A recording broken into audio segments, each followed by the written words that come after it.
오직 주의 사랑에 매여 내 영 기뻐 노래합니다. 이 소망의 언덕 기쁨의 땅에서 주께 사랑드립니다. 오직 주의 임재 안에 갇혀 내 영 기뻐 찬양합니다. 이 소명의 언덕 거룩한 땅에서 주께 경배드립니다. 주께서 주신 모든 은혜 나는 말할 수 없네. 내 영혼 즐거이 주 따르렵니다. 주께 내 삶 드립니다. 아멘. 광고 말씀드리겠습니다. 광고란 보시면은 제 동생이죠. 이광식 간 이식 수술 잘할 수 있도록 이렇게 아산병원이라고 써 있는데 아직 시작도 안 해가지고 아직 아산병원에 오지도 않았고 이제 준비 단계에 있습니다. 여러분 위해서 기도를 부탁을 드리도록 합니다. 그리고 김우택 집사님 그리고 원종화 집사님 노두희 성도님을 위해서 끊임없이 기도를 부탁드립니다. 특별히 원종화 성도님 자주 넘어지세요. 연세도 있어서. 그래서 또 넘어지서 팔을 다치셨는데 여러분 기도해 주셔서 좀 빨리 쾌차하셔서 웃는 모습으로 또 같이 만나기를 원합니다. 교회 학교와 다음 세대를 위해서 계속 기도를 부탁드리고 4층 임대, 성전 임대를 위해서 계속 기도해 주시기 바랍니다. 오늘 우리 대표 기도를 통해서 우리가 다시 회복되는 것을 우리 기도 내용을 중심적으로 봤습니다.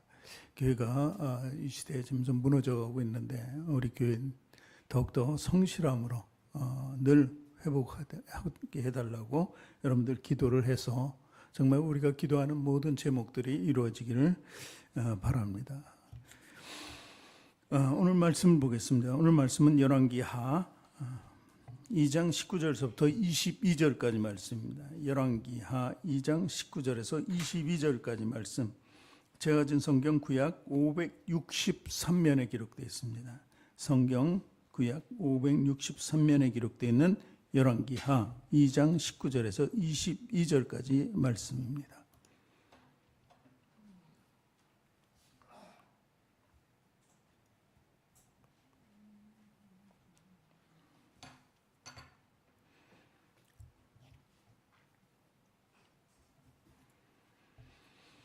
열왕기하서 2장 19절부터 22절까지 말씀 찾으셨으면 우리 함께 읽도록 하겠습니다. 그 성읍 사람들이 엘리사에게 말하되 우리 주인께서 보시는 바와 같이 이 성읍의 위치는 좋으나 물이 나쁨으로 토산이 익지 못하고 떨어지나이다. 엘리사가 이르되 새 그릇에 소금을 담아 내게로 가져오라 하매 곧 가져온지라. 엘리사가 물 그늘으로 나가서 소금을 그 가운데에 던지며 이르되 여호와의 말씀이 내게 이 물을 고쳤으니 이로부터 다시는 죽음이나 열매 맺지 못함이 없을지니라 하셨느니라 하니 그 물이 엘리사가 한 말과 같이 고쳐져서 오늘에 이르렀더라. 아멘. 두 손을 가슴에 얹고 저를 따라 고백하시기 바랍니다. 하나님께서는 나를 사랑하십니다. 하나님께서는 나를 존귀하게 여기십니다. 하나님께서는 나를 축복하십니다. 하나님께서는 내 문제를 해결해 주십니다. 믿음의 고백이 되셨습니까? 아멘. 우리 앞뒤 전후 좌우에 계신 분들과 인사를 나눕니다. 당신을 사랑하고 축복합니다.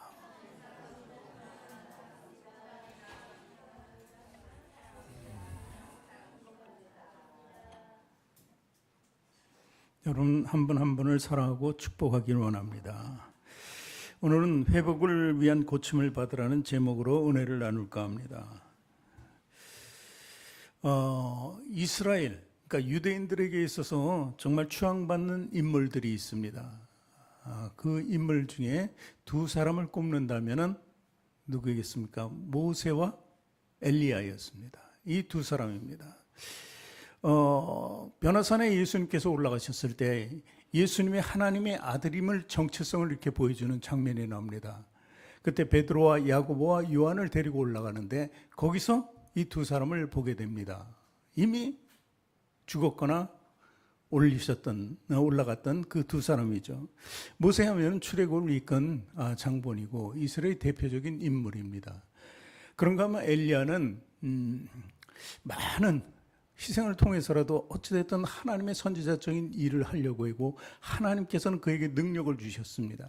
그래가지고 그 엘리야를 통해서 이스라엘은 많은 이적들이 일어나는 것을 보게 되는 것이죠. 그 중에서 정말 그 당시에 못된 왕과 왕비를 통해서 이루어진 잘못된 이방 신앙신들, 그것들을 다 물리칠 수 있는 그런 능력도 하나님께 주셨죠. 그래가지고 이스라엘과 온 유다에게 참된 경고를 주셨던 그 말씀이 있습니다. 그리고 엘리야는 죽지 않고 불말과 불병거를 타고 하늘로 발로 올라갔어요. 오늘 말씀의 주인공인 엘리사가 그 장면을 목도했던 것입니다. 그런가 하면 죽지 않고 올라갔던 사람이 구약에 에녹도 있기는 합니다만 이 두 사람이 대표적인 인물입니다. 그런데 그 중에 엘리야가 가장 어떻게 보면 수제자라고 할 수 있죠. 같이 다녔던 그 밑에 선지자 중에 한 사람 엘리사에게 올라가기 전에 그러죠. 네가 무엇을 원하느냐, 나에게 할 말이 뭐 있느냐 그랬더니 당신보다 갑절의 능력, 하나님의 능력을 나에게 주소서. 그래서 이스라엘 백성들을 위해서 내가 마음껏 사용하고 선지자적인 사명을 감당할 수 있게 해달라고 그렇게 이야기합니다. 그 중에서 오늘 이적이 바로 첫 번째 이적이 바로 엘리사의 이적입니다.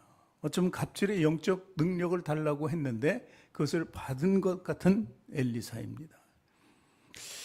오늘 문제는 뭐냐면 여리고 성입니다. 여기서 그 성읍 이렇게 기록되어 있는데 2장 19절 말씀을 다시 한번 읽어보겠습니다.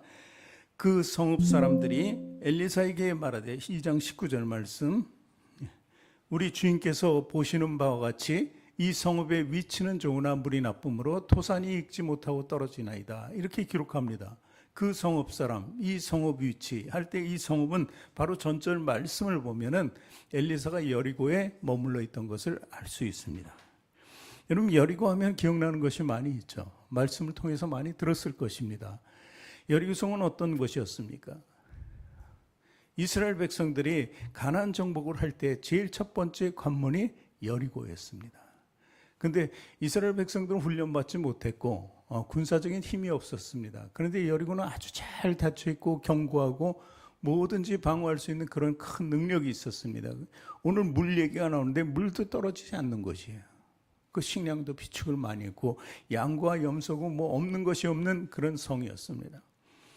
그런데 그것을 정복해야 되는데 누가 하셨어요? 하나님께서 하셨어요. 명령에 순종하면 할 수 있다는 하나님의 보여준 부분이 바로 여리고성의 부분입니다. 일회를 도는데 일주일을 도는데 매일 한 바퀴씩 돌다 일주일째 되는 날은 7바퀴를 돌고 함성을 지르죠. 그래 여리고성이 무너졌더라. 정복이 된 것이죠. 그런 일이 있었던 곳이 여리고입니다. 근데 오늘 물이 나쁘다 하는 근원이 나쁘다. 물의 근원이. 그 이유가 바로 그때 있었습니다. 그때 하나님께서 그 이스라엘 백성들에게 명령하죠. 그 성 중에 있는 남녀와 노소와 우양과 나귀들 모든 살아있는 것을 다 죽이라고 했습니다. 그 죽였던 그 피가 다 그 저주의 피가 다 거기 떨어진 것입니다. 그래서 그때 그 이후로 여리고성은 제대로 물의 근원인 그전엔 좋았지만 나빠져가지고 쓸 수 없는 물이 됩니다. 쓸 수는 있지만 뭐든지 보통 기준 이하로 떨어지기 때문에 모든 것이 돼도 조금씩밖에 안 되는 거예요. 열매 맺는 것도 잘 안 되는 거고 떨어져 버린다는 거죠 지금. 그러니까 애써 농사를 해도 되지 않는다 하는 그 저주의 땅이 되어버린 것입니다. 사실 우리가 원전 사고가 있었던 체르노빌도 있고, 그리고 후쿠오카, 거기도 마찬가지입니다. 한번 그 사고가 있은 뒤에는 거기는 폐허로 변했습니다. 아무도 살 수가 없어요. 들어가지도 못한다는 것입니다. 웬만하면. 그렇기 때문에 이 저주받는다, 근원이 나빠지면은 거기는 살 수 있는 곳이 안 될 정도로 나빠진다는 것을 보는 것입니다. 근데 이 여리고 성을 점령할 때 우리는 한 가지 아는 것이 있어요. 그것은 뭐냐면 하나님께서 하신다. 하나님께서 일하신다. 그 여리고는 하나님께서 일하신 곳이에요. 물론 처음에는 좋지 않은 거죠. 여리고로 봤을 때는 저주받았으니까 좋지 않은 거죠. 하나님께서 하신다. 그리고 하나님께서 하실 때 의인은 살아나지만 악은 어떻게 돼요? 심판을 받는다는 것을 또 보여주는 것이 여리고라는 것입니다. 그런데 이 여리고의 그 근원이 나빠진 것을 고치시는 분도 누구다? 하나님이다. 계속돼서 그 근원이 나빠져서 정말 저주받은 땅이 되었지만 그것을 고치는 분도 바로 하나님이시라는 것을 우리는 이 통해서 알 수 있는 것입니다. 그래서 우리가 근본이 나쁘다, 그런 것은 죄악이 있다, 의롭지 못하다, 이렇게 볼 수 있는 것입니다. 우리가 영적으로 봤을 때 그래요. 여리고를 놓고 육적으로 봤을 때는 그렇지만 영적으로 봤을 때는 우리가 의롭지 못하고 죄악이 있다는 것이죠. 그러면은 저주를 받을 수밖에 없다는 것입니다. 그래서 이 근원이 망가진다면, 그리고 근원이 썩어진다면, 근원이 오염된다면 그것은 쓸 수 없는 그런 나쁜 쪽이 변하고 마는 것입니다. 그러나 이것이 바로 변할 수 있다는 것은 근본적인 회복인데, 회복은 바로 오늘 소금에 있다는 것입니다. 후자에 또 얘기를 하겠지만 소금은 하나님께서 보시는 언약의 상징입니다. 그리고 희생의 상징입니다. 그래서 소금을 통해서 치유, 그리고 희생을 통한, 그리고 다시 원점으로 돌아가는 근원이 고쳐진다는 것을 우리가 알게 되는 것입니다. 어쩌면 예수님의 십자가 사건은 바로 그 소금처럼 자기 희생적인 사건으로 죄와 사망의 문제를 해결해 준 그런 놀라운 사건이기도 하는 것입니다. 그러니까 오늘 말씀을 통해서 우리는 예수님을 발견할 수 있게 된다는 것이죠. 그래서 죄에 빠지면 회복되는 것은 예수님을 통해서, 십자가 사건을 통해서 우리가 믿어질 때 가능하다는 것을 볼 수 있는 것입니다. 예수님께서 지나가실 때 무화과나무를 봤는데 무화과나무의 열매를 맺지 못하는 거예요. 맺지 못하는 나무는 어떻게 하신다고? 저주하신다는 거예요. 저주하신다. 자기가 만들어진 대로 사명을 감당하지 못한다면 저주와 심판밖에 없다는 것을 이렇게 볼 수 있는 것입니다. 물이 굉장히 충만하고, 여기가 물이 없다는 것은 아닙니다. 물이 굉장히 충만하고 땅이 아무리 기름져 보이고 그래도 나무들도 이렇게 어떻게 보면 무성할 수 있어요. 그러나 사람들이 먹고 마시고 살기에는 턱도 없이 나쁜 것이라는 것입니다. 이것이 바로 여리고 문제라는 것입니다. 이 여리고의 문제는 사실 이 땅과 이 세상과 똑같습니다. 이 땅은, 이 세상은 오늘 말씀에 나오는 여리고와 같습니다. 글쎄 겉보기에는 괜찮을 것 같아요. 그래, 잘 나가는 사람도 많고 그렇지만 결국은 어떻게 돼요? 열매 맺지 못하는 삶, 근원이 나쁘기 때문에 그들은 심판받을 수밖에 없다는 것을 얘기합니다. 그러나 여기서 회복될 수 있는 우리 그리스도인들, 구원받은 자들, 그러니까 예수님을 통해서 구원받은 자들은 어떻게 회복을 통해서 우리는 열매 맺는 삶을 살아가게 된다는 것을 볼 수 있는 것입니다. 겉보기에는 좀 우리는 초췌해 보이고 좀 약해 보이고 빈약해 보이고 없어 보이긴 하지만 그렇지 않다는 것입니다.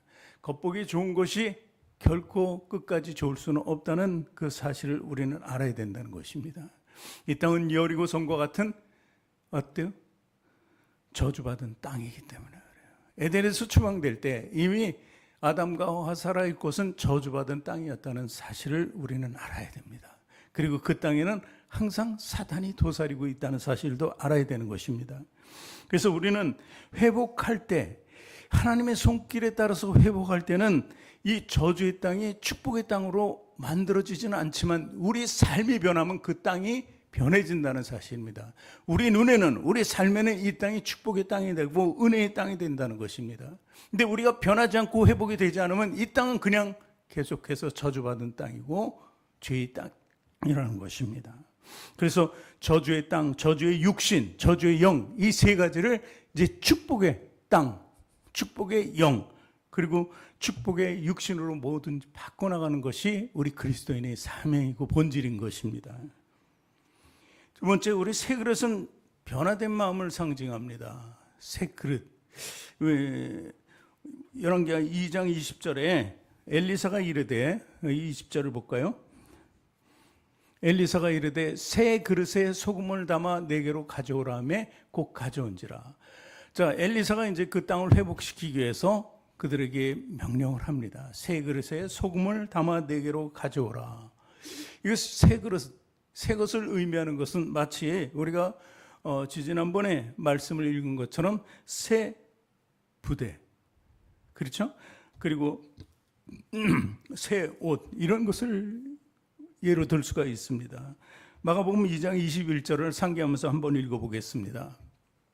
생배 조각을 낡은 옷에 붙이는 자가 없나니 만일 그렇게 하면 기운 새 것이 낡은 것을 당기어 헤어짐이 더하게 되느니라. 이렇게 말씀했습니다. 새 것은 새 것으로만, 낡은 것을 거기에 붙인다고 해서 더 넓어지고 더 많아지고 더 멋있어지는 것은 아닙니다. 낡은 것이 오히려 새 것을 망치게 되는 거예요. 그러니까 이 변화라는 것, 새롭게 된다는 것은 새 것입니다. 오늘도 말씀에 새 그릇의 소금이라고 이렇게 말씀하시는 것입니다.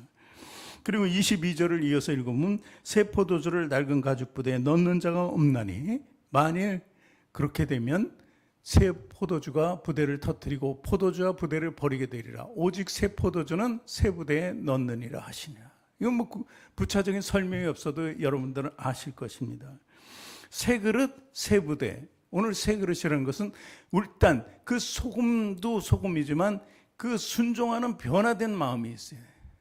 내가 변화를 일으켜야지 소금의 역할도 감당할 수 있습니다. 뭐 역으로 생각하면 소금이 변화를 줄 수도 있는 것이죠. 그러나 새 그릇이라는 의미는 우리에게 변화를 촉구하는 그 음성이라는 것을 믿으시기 바랍니다. 갈라디아서 6장 15절에 이런 말씀이 있습니다. 할례나 무할례가 아무것도 아니로되 오직 새로 지으심 받는 것만이 중요하니라. 이것은 무슨 말씀이에요? 예전엔 할례를 받으면 구원받는다. 이스라엘 백성이 되면 선민이 돼서 선택된 자들은 다 구원을 받는다. 이렇게 알고 있었던 것입니다. 그래서 무할례자와 할례자를 구분을 했었죠. 예수님 당시에 바리새인들과 서기관, 공회 제사장들, 뭐 전부는 아니겠지만 거의 대부분들이 할례를 받은 사람이죠. 아니, 전부 다 받았죠. 그러나 그 할례를 받은 사람들이 모두 구원받은 사람은 아니는 거예요. 그래서 이런 것 할례나 무할례가 중요하지 않다는 것입니다. 그보다 중요한 것은 오직 영적으로 새로 지으심을 새로 받는 것. 그러니까 영적으로 우리가 새로 나야 된다는 거예요. 우리가 이제 침례라는 예식이 있잖아요. 다 웬만하면 거쳐왔지만 그 침례를 통해서 우리가 완벽하게 구원받은 것은 아니잖아요. 여러분들 그건 너무나도 스스로 잘 알 것입니다. 그래서 필요하기는 합니다. 필요하죠. 어떤 의식도 필요하긴 하지만 완전하지는 않다. 그럼 어떻게 해야 되나? 오직 심령에 내 마음과 영혼이 변화해야 된다는 것입니다. 마음과 영혼을 새롭게 해야 된다는 거예요. 그래서 에스겔서 18장 31절 말씀에 같이 읽을게요. 너희는 너희가 범한 모든 죄악을 버리고 마음과 영을 새롭게 할지어다. 이스라엘 족속아 너희가 어찌하여 죽고자 하느냐. 이렇게 기록되어 있어요. 이때 이스라엘 백성들이 할례 받은 사람들이 안 받은 사람들이 다 받은 사람들. 난지 8일 만에 다 받게 돼 있어요. 그러나 그 사람들을 향해서 말씀이 뭐예요? 선지자 중인 에스겔 선지자의 말씀이 마음과 영을 새롭게 할지어라. 어찌하여 죽고자 하느냐. 그러니까 할례를 받았지만 마음이 영과 변하지 않으면 죽을 수밖에 없다는 그런 말씀이 된다는 것입니다. 그래서 우리도 어떤 형식적인 것, 외식적인 것을 버리고 마음과 영이 새로워져야 한다는 것을 믿으시기 바랍니다. 신명기 10장 16절에도 마찬가지입니다. 그러므로 너희는 마음에 할례를 행하고 다시는 목을 곧게 하지 말라는 거예요. 할례를 육신적으로 하지 말고 마음에 하라는 거예요. 영적인 할례를 하고 목을 곧게 하지 말라. 마음에 할례를 하면 어떤 사람이 돼요? 겸손한 사람이 되는 거예요. 하나님의 사람이 되는 거예요. 목을 곧게 하면 어떤 사람들이 교만한 사람이 되는 거예요. 저주받는 그 사람이 된다는 것입니다. 그래서 예수님의 피로 거듭난 사람, 그 사람들만이 이 겸손한 사람이 있는 거예요. 겸손의 왕이 예수님 아닙니까? 그래서 예수님을 닮아갈 수 있는 거고, 예수님의 향기와 예수님의 심정을 가지고 살아가는 그 모습이 올바른 신앙인의 모습이라는 것입니다. 그래서 고린도후서 5장 17절에 아주 단언적으로 말씀하잖아요. 그런즉 누구든지 그리스도 안에 있으면 새로운 피조물이라. 이전 것은 지나갔으니 보라 새 것이 되었도다. 그러니까 새 그릇과 소금, 이 말씀을 통해서 우리는 이 말씀도 상기한다는 것입니다. 다윗은 어땠어요? 다윗은요, 정말 죄 없이 살았던 사람이지만 정말 죄를 질 때는 정말 악한 죄를 진 거예요. 그렇죠? 간음과 청부살인, 이런 죄를 한 번 지은 죄가 성경에 나타난 거지만 어쨌든 그 엄청난 죄악을 범한 것을 우리는 알 수 있습니다. 그가 깨달았을 때 뭐라 그래? 시편 51편 10절에 이렇게 말씀을 합니다. 하나님이여 내 속에 정한 마음을 창조하시고 내 안에 정직한 영을 새롭게 하소서. 그렇게 이렇게 살아왔는데 그 범죄를 한 후에 다시 한번 어떻게 해요? 정한 마음을 다시 창조해달라는, 없어졌다는 거예요. 내 범죄 때문에. 예전에 정말 순결했던 마음을 가지고 하나님께 쓰임받았던 그 위대한 다윗이었는데 다 없어요. 죄악을 통해서 완전히 없어진 거예요. 그래서 새롭게 해달라고, 창조해달라고 이렇게 가난한 모습을 우리는 볼 수 있는 것입니다.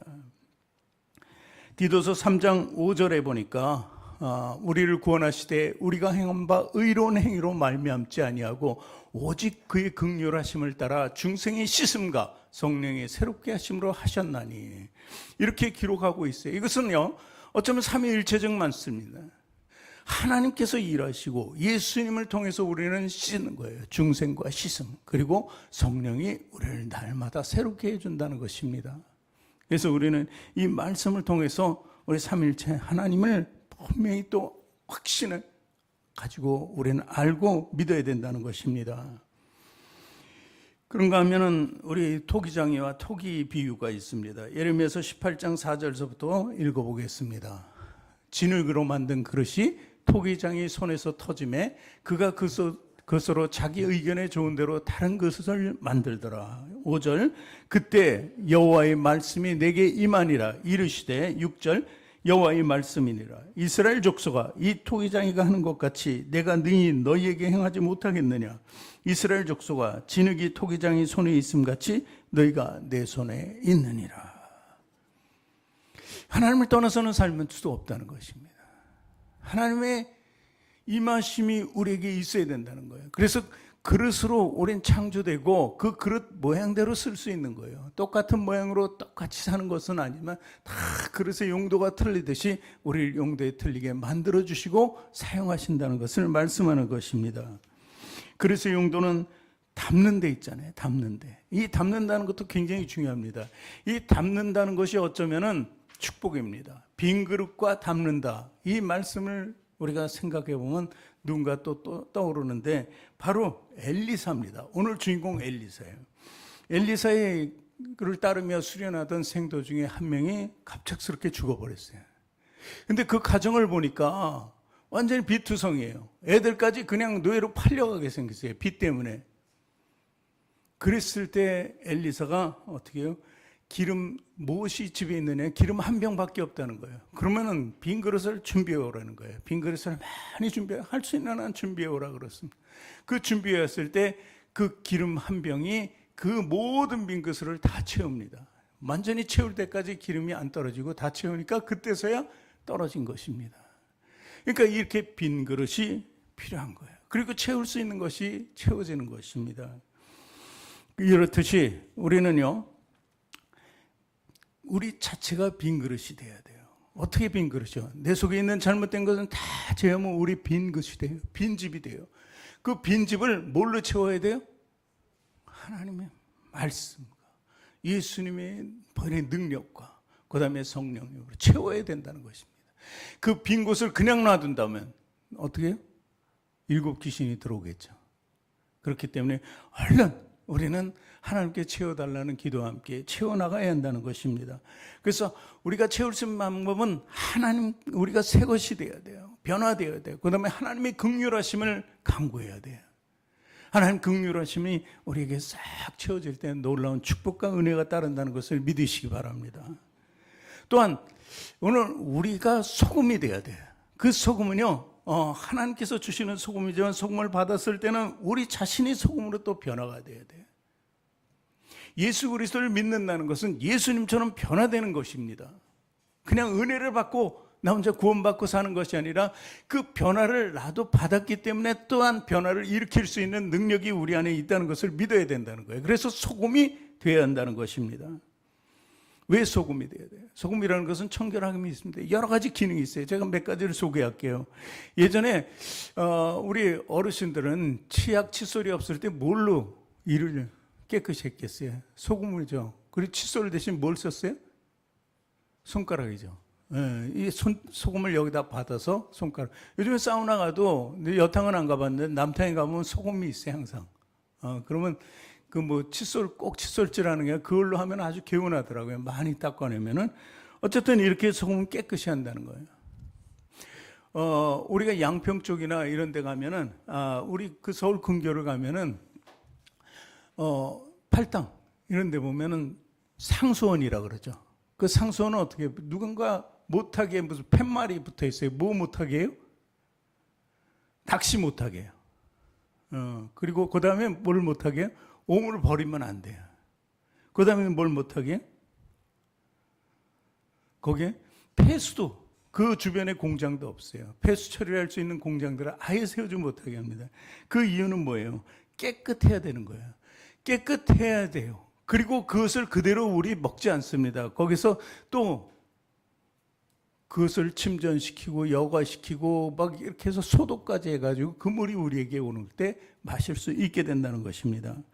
그래서 우리 타락한 인간성, 죄성을 가지면은 죽음에 이를 수밖에 없잖아요. 그것을 깨끗이 하려면은 소금이 필요하다는 것입니다. 이 소금을 통해서 우리 심령이 새로워져야 된다는 거예요. 예수님의 보배로운 희생의 피가 우리 안에 있어야 그 소금이 녹아져서 우리가 새 사람이 될 수 있게 된다는 것입니다. 성경에 나타난 소금 역할에 대해서 좀 말씀을 드릴까 합니다. 마태복음 5장 13절에 예수님께서 이렇게 말씀하시죠. 마태복음 5장 13절입니다. 제가 읽을까요? 5장 13절.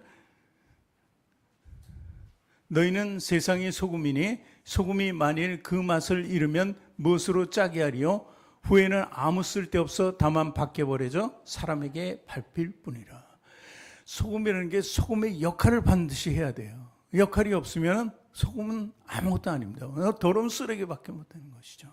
쓸모없는 쓰레기가 된다는 것입니다. 그래서 첫 번째로 보면 소금은 맛을 내는 데 씁니다. 맛이 없는 소금은 소금이 아니죠. 반드시 그 맛이 있어야 돼요. 그래서 그 짠맛을 가지고 보편적으로 간을 맞추죠. 음식에 어느 정도 넣었을 때 정말 그 맛을 통해서 우리가 먹을 수 있는 맛있는 음식을 만들게 되는 것입니다. 그런가 하면은 중요하게 쓰이는 소금. 이 이스라엘과 유대인들이 성전에 사용하는 것이 소금입니다. 성전에서 반드시 사용한다는 것입니다. 소제와 번제를 드릴 때 그 위에 소금을 뿌리는 것입니다. 이스라엘 사람들이 부정을 거룩하게 바꾸는 것이 두 가지입니다. 부정하거나 정죄함이 있는 것을 바꿀 수 있는 두 가지 방법은 하나는 피입니다. 짐승의 피로 그래서 제사를 드리는 것입니다. 그리고 또 하나는 소금이라는 것입니다. 이 두 가지, 거룩한 제사를 드릴 때, 거룩한 예배를 드릴 때 그때는 반드시 피와 소금이 필요하다고 이렇게 기록하고 있는 것입니다. 그리고 세 번째, 소금은 부패를 방지하죠. 이거 잘 알죠. 뭐 옛날에 생선가게 가면 막 소금들 많이 뿌리고 그랬습니다. 그래서 그 더러움을 몰아내는 성질. 요즘엔 냉장고가 굉장히 잘 돼 있잖아요. 그러니까 이제 소금 뿌리는 거 없는데 소금 뿌린다면 간하려고 뿌린다 그러죠. 그렇지만 예전에는 소금을 좀 많이 사용했다는 것입니다. 그것은요, 썩어가지 않게, 부패하지 않게 그것을 좀 방지하기 위해서 그렇게 했다는 것입니다. 마찬가지로 우리 영이 썩어가는 것을 막으려면은 우리에게 그 소금이 필요해야 돼요. 그 소금은 뭐예요? 바로 예수님의 피입니다. 뒤에 다시 세 가지를 말씀드릴 텐데, 어쨌든 네 번째, 소금은 생명을 소생시키는 특성이 있습니다.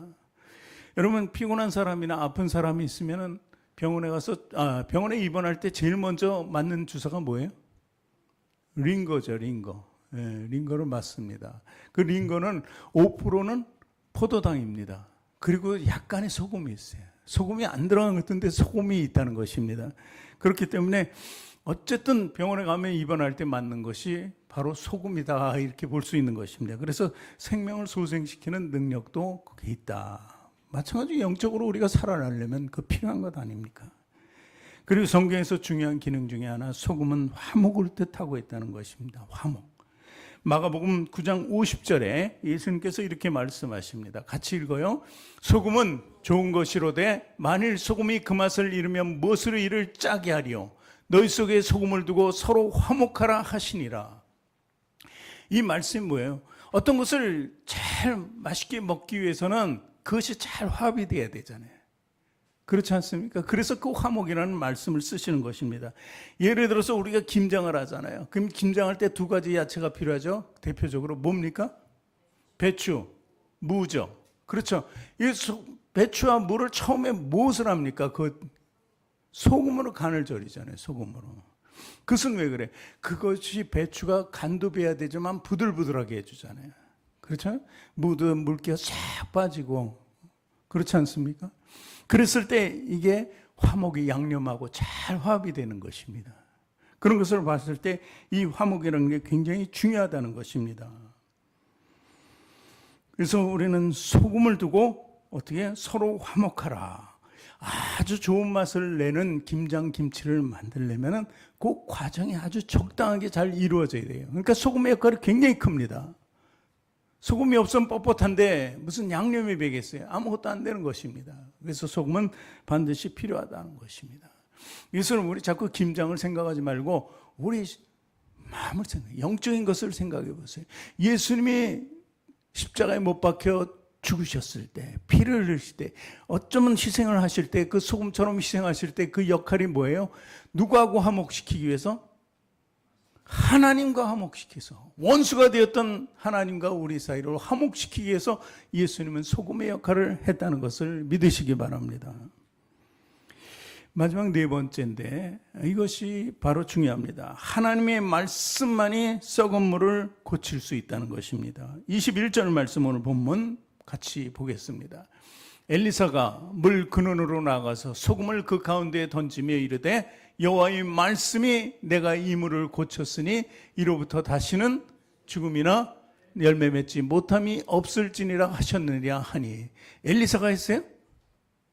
말은, 행동은, 순종은 엘리사가 했어요. 이것은 순종이에요. 그 여리고 백성들과 엘리사는 순종과 행함이 있었습니다. 그러나 정말 하신 분은 누구예요? 여호와의 말씀이에요. 하나님이 하셨다는 거예요. 여호와의 말씀이 뭐 성경을 찾아서 했다는 게 아니라 오늘 빈 그릇과 소금을 가져오라는 것이죠. 그것이 여호와의 말씀이었다는 거예요. 엘리사의 말씀이 아니에요. 엘리사는 대언을 했을 뿐입니다. 그리고 백성들은 순종했을 뿐입니다. 그러니까 이것이 잘 맞아야 돼요. 대언하고 순종할 수 있을 때 여호와의 말씀이 역사하시는 것입니다.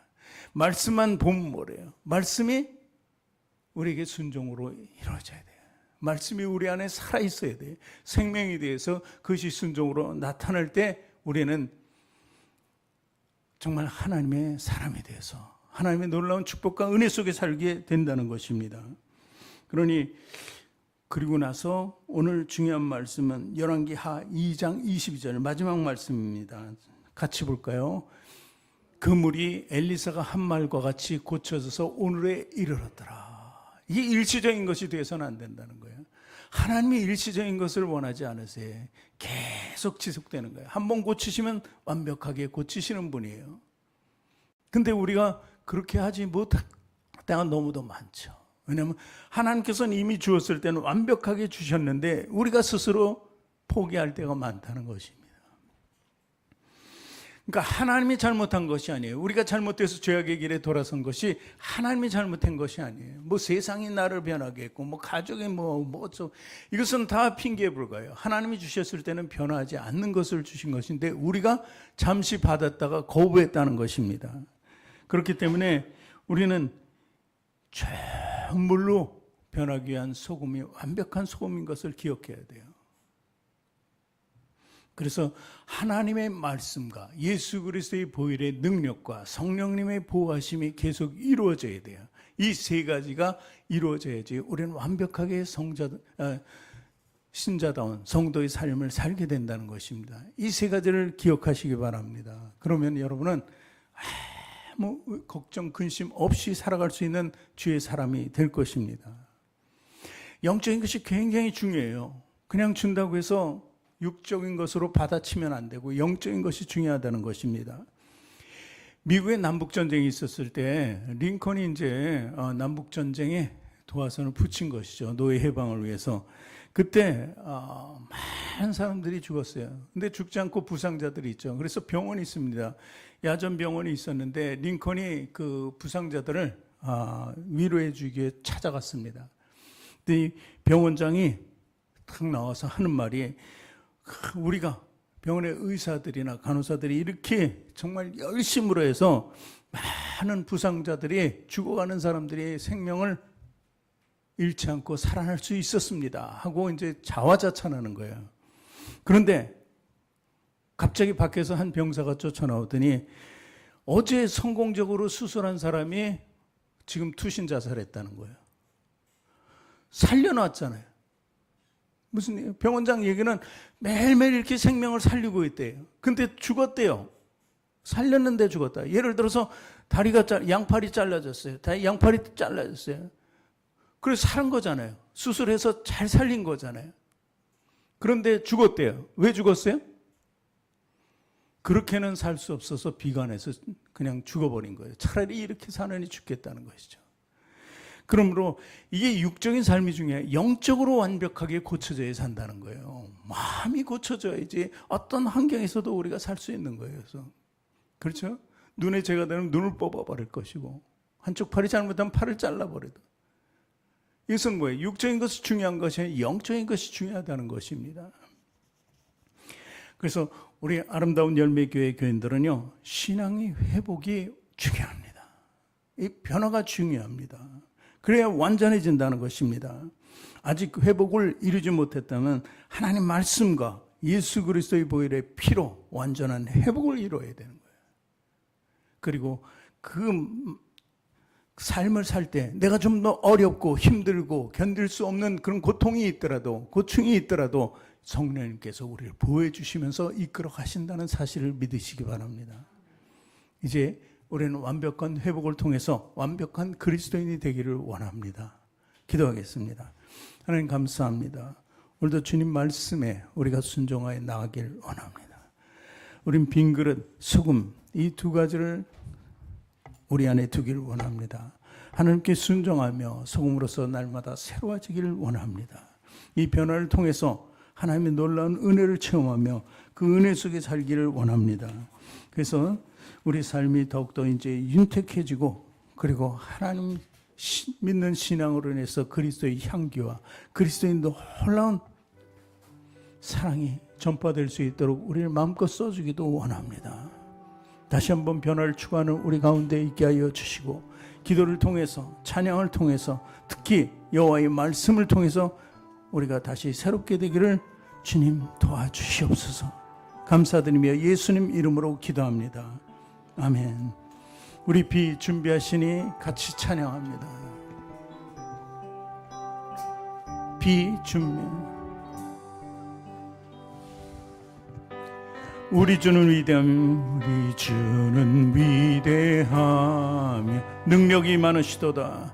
능력이 많으신 그의 지혜에 무궁하며 그의 지혜에 무궁하며 인자는 영원하도다. 인자는 영원하도다. 상한 자들 고치시며 상한 자들 병자들 고치시며 상처를 싸매시도다. 별들의 수를 세시며 이름을 붙이셨도다. 그가 구름으로 하늘을 덮으시며 땅을 위하여 비 준비하시니 예루살렘아 여호와를 찬송할지어다. 내 하나님은 감사함으로 그 앞에 나가며 주 임재 앞에 경배. 그가 구름으로 하늘을 덮으시며 땅을 위하여 비 준비하시니 예루살렘아 여호와를 찬송할지어다. 내 하나님을 감사함으로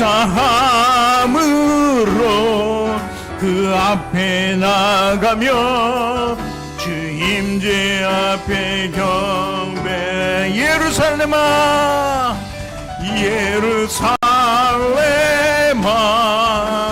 여호와를 찬송할지어다.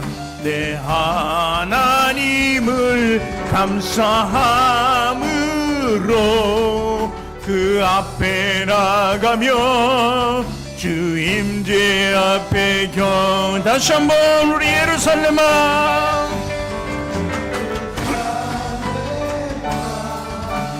여호와를 찬송할지어다. 내 하나님을 감사함으로 그 앞에 나가며 주 임재 앞에 경배. 이 시간에 우리 한 목소리 기도하기를 원합니다. 다시 한번 우리를 회복시켜 주시는 하나님 믿음으로 고백하면서 나아가기를 원합니다. 이제 예전의 삶을 다시 한번 바꿔주시고 우리를 다시 한번 새롭게 함으로 말미암아 하나님의 사람됨을 잊지 않고 살아가게 하여 주시고 여호와의 말씀과 예수님의 보혈의 능력과 성령을 의지하는 우리 삼위일체 하나님을 완벽하게 우리 안에 모시고 살 수 있도록 해달라고 기도하기를 원합니다. 또한 가져놓은 문제 있습니다. 여러 가지 문제마다 하나님께서는 다 들으시고 회복시키시고 고치시는 줄 믿사오니 이 시간에 마음껏 하나님께 간하며 기도하기를 원합니다. 우리 주여 한번 외치고 함께 기도하겠습니다. 주여! 거룩하신 하나님 아버지, 주님 주신 은혜와 사랑의 감사를 드립니다. 하나님, 우리는 저주받은 땅에서 태어났습니다. 저주받은 땅에서 살고 있습니다. 그러나 하나님께서는 우리를 택하셔서 예수님의 십자가 사건을 통해서 그 보배로운 보혈의 피로 우리 한번 다시 구원해 주셨으니 감사합니다.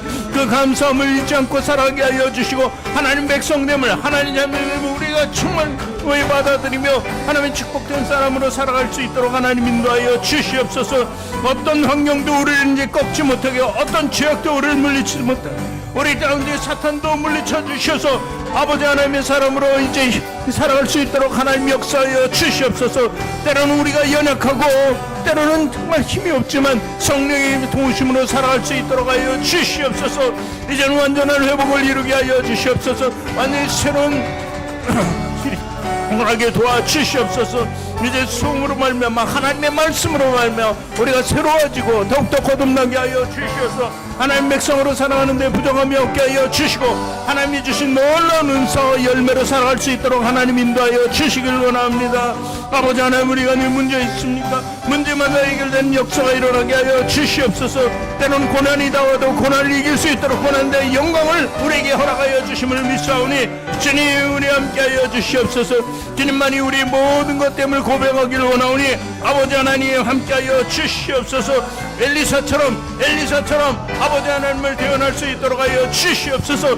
또한 아버지 하나님 순종으로 살아가게 하여 주셔서 하나님의 뜻을 이룰 수 있는 아버지 그리스도인이 되게 하여 주시옵소서. 아버지 자녀가 되도록 하나님 인도하여 주시옵소서. 오늘도 십자가 사건을 행할 때 아버지 하나님 겸손한 마음을 가질 수 있도록 하여 주시옵소서. 우리가 겸손해서 더 낮은 자세로 아버지를 섬길 수 있도록 하나님 인도하여 주시길 원합니다. 세상 사람들한테 오는 사랑과 용기를 줄 수 있고 희망을 줄 수 있는 사람이 되게 하여 주시옵소서. 많은 사람들에게 예수 그리스도의 사랑을 나눠줄 수 있도록 하나님 인도하여 주시옵소서. 예루살렘아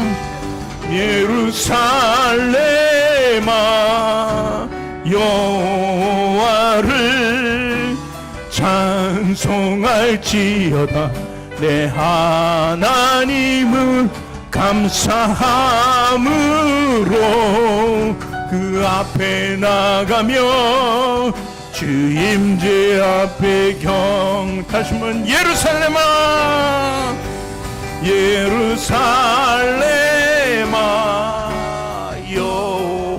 여호와를 찬송할지어다. 내 하나님을 감사함으로 그 앞에 나가며 주 임재 앞 경배해. 거룩하신 하나님, 내게 주신 생명과 은혜와 축복에 감사를 드립니다. 하나님, 우리는 날마다 저주받은 땅에서 살아가고 있습니다. 저주받은 땅에서 그 저주받은 사람들과 우리는 다 혼연히 섞여서 살아가고 있습니다. 그러나 무릇 우리가 마음을 지키게 하여 주시고 하나님의 사람됨을 깨닫게 하시고 자녀됨을 알게 하여 주셔서 저들과 구별되고 성별된 삶을 살아갈 수 있도록 하나님 인도하여 주시옵소서. 오히려 우리가 소금이 되어서 저들을 녹일 수 있도록 하나님 도와주시옵소서. 하나님 말씀을 대언하며 말씀 순종할 수 있도록 하나님 인도하여 주셔서 이 땅이 그 저주만 땅을 변화시키는 놀라운 은혜에 함께 설 수 있도록 하나님 인도하여 주시옵소서. 우리 부족하고 연약하지만 주님의 놀라운 보혈의 능력으로 우리는 살아갑니다. 그 세상을 대하여 담대히 살아갈 수 있도록 하여 주시고 어떤 고난이 와도 고난을 보는 것이 아니라 그 뒤에 영광을 볼 수 있도록 해주시니 너무도 감사드립니다. 하나님 아버지, 오늘도 우리는 회복의 현장에 있습니다. 예수 그리스도의 피와 소금으로 거룩한 예배를 드리고 있습니다. 이 예배 현장에서 우리 성도들 모든 사람의 완벽한 변화를 이루며 완벽한 주님의 자녀로 살아갈 수 있도록 하나님 인도하여 주시기를 원합니다. 오늘도 문제가 나오는 성도들이 있습니다. 그 문제마다 해결되는 역사가 일어나게 도와주시옵소서. 병든 환자들 있습니다. 치료하는 광선을 통해서 치유되도록 하나님 역사하여 주시기를 원합니다. 이 모든 것을 막는 무리들이 있습니다. 아버지 하나님, 이 시간에 예수 그리스도 이름을 명하노니 그 원수 사탄 마귀는 떠나갈지어다. 모두가 떠나갈지어다. 환경에서 떠나갈지어다. 우리가 새롭게 되게 할지어다. 예수 그리스도의 이름으로 살아갈지어다. 사랑으로 살아갈지어다. 아버지 하나님, 예수 그리스도의 심장을 가지고 나가게 할지어다. 우리는 주님의 사람입니다. 아버지 하나님, 우리를 돌봐주시니 감사드립니다. 오늘도 우리 성도들 마음 가운데 아버지 자정하여 주시옵소서. 불안한 마음을 없애주시고 화평한 마음을 허락하여 주시기를 원합니다. 물질의 문제가 있어도 아버지 하나님 회개해 주실 줄 믿습니다. 그 믿음으로 걱정과 염려를 다 떨쳐버리고 살아가는 우리 귀한 성도들 되게 도와 주시옵소서. 가정의 문제도 하나님 해결해 주실 줄 믿습니다. 자녀의 문제도 함께 해결해 주실 줄 믿습니다. 오직 믿음으로 고백하며 승리하며 살아갈 수 있도록 하나님 인도하여 주시옵소서. 오늘도 귀한 물질 하나님께 드렸습니다. 하나님 함께 하시고 쓰이는 곳마다 하나님 역사가 일어나게 도와주시옵소서. 드린 손길마다 축복하되 만배로 축복하여 주시길 원합니다. 그래서 구워주고 나눠주는 삶을 살아갈 수 있는 우리 모든 성도들 에게 축복하여 주시옵소서. 이제는 우리 구주 예수 그리스도의 크신 은혜와 하나님의 주익하신 사랑과 성령님의 내주 교통인도 역사 운행 동행하심이 오늘 모여서 예배드리는 모든 성도들 머리 위에와 사업장과 직장과 가정과 자녀와 학업 위에 지금부터 영원토록 함께 하시기를 간절히 축원합니다. 아멘.